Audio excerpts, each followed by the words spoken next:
everybody, this is Armida from Divine Growth Coaching, and I am back with another video for our Wednesday Wisdom series. As you guys are all aware, this month is all about grief and loss. And when we're grieving a loss, it's usually an individual journey that we're going through, right? Because we all gonna grieve differently than other people. One of the main things that comes with great loss is great fear of the unknown, because with grief and loss comes change in our lives, right? And that can be scary, especially when we tend to resist change.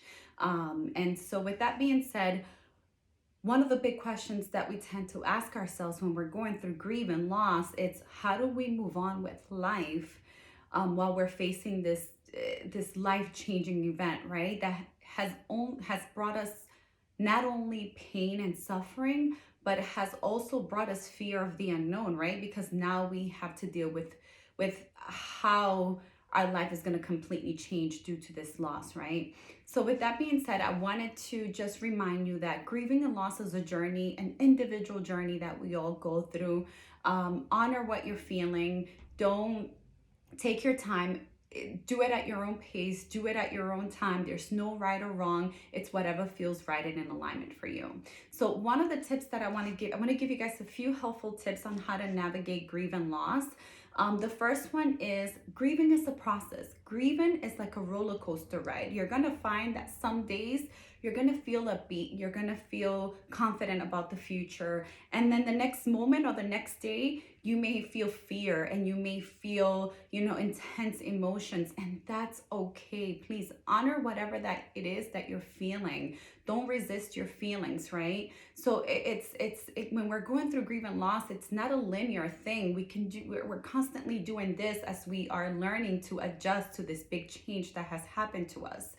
The second thing is don't deny or resist the pain. And I know this is so important. We've been taught not to process our emotions. We've been taught to, slip emotions under the rug. Nobody wants to talk feelings. Nobody wants to talk what we're feeling. But when we do this, we hold on to that energetic frequency, and those energies get stuck in our system and they subconsciously affect us. So it is really, really important that you allow yourself to feel the feels. This is going to help you transform that energy and empower you to move beyond the pain, right? And I know this is really hard to do, but this is really, really important. This is key actually to being able to overcome this. And you can do this by spending time alone, reaching out to people, talking to friends, journaling, listening to music, meditating, prayer, whatever it is that you feel feels in alignment for you to do this, please honor that. The third thing is to do things that make you happy. And I know this is really hard when we've lost someone to even have the energy to look for fun, but you have to find a way to be you again, to find you again, right?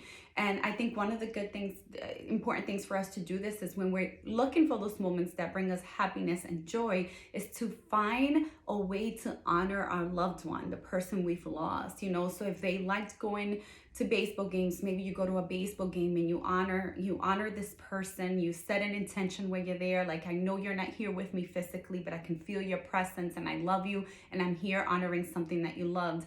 Cook their favorite meal, buy their favorite meal. If you listen to their favorite song that you knew that they really liked, really start honoring them, and that will bring you joy, and that will bring you peace, and that will bring you happiness. So that's a good way to incorporate the happiness into your daily life when you're doing this.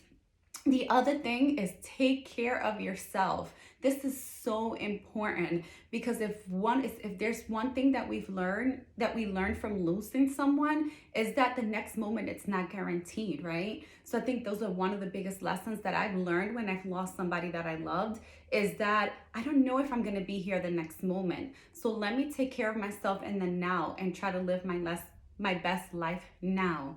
And I truly do believe that when someone we've loved has passed on, or still love, right? Because we're always going to love them and they're always going to have a piece of our heart.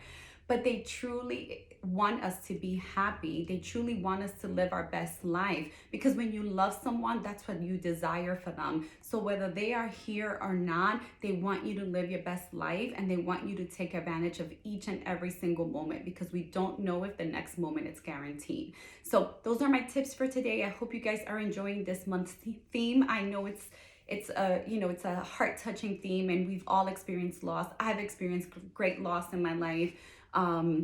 But I hope the tools and the tips that I'm giving you is helping you guys go through this. Another great thing to remember is that you are not alone.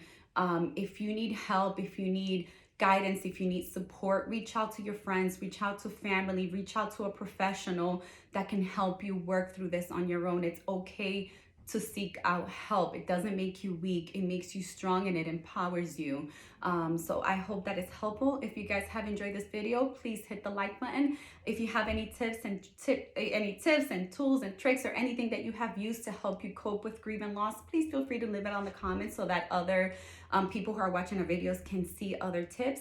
Otherwise, thank you for tuning in each and every single week. I love being here with you guys.